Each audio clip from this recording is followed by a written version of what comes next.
Okay. Ajaklah Azifah masuk. Dia tengah live ke?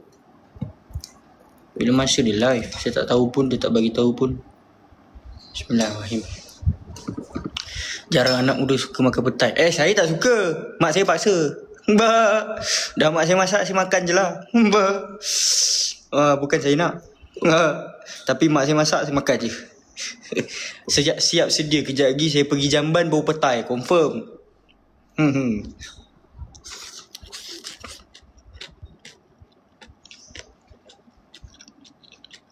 Petai. Yap. Petai, yap. Petai.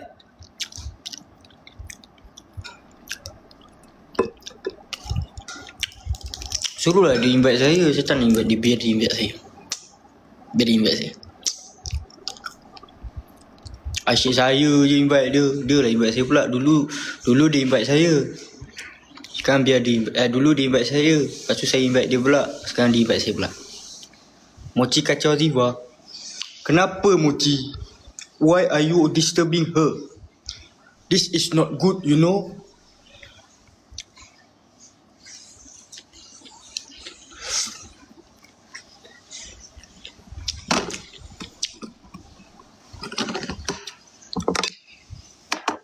Lagi pergi gym lagi, dah tak ada otot dah tengok. Siapa kata tak ada? Saya baru je pergi hari tu. Saya neti. Saya neti. Saya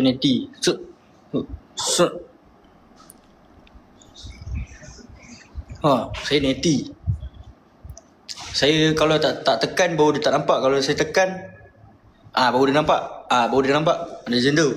Selalu macam tu.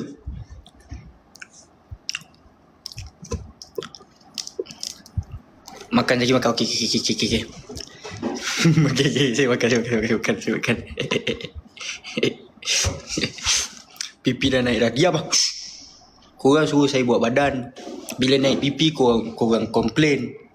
Azifah marah dah. Kenapa dia marah?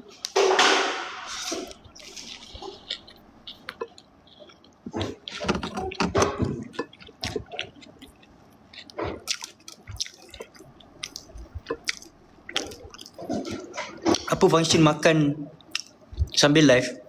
Biarlah. Suka hati saya lah saya nak live sambil makan. Korang kenapa mak saya cakap pipi Zaki naik dalam TV semalam? Dah. Cukup lah. This is unfair.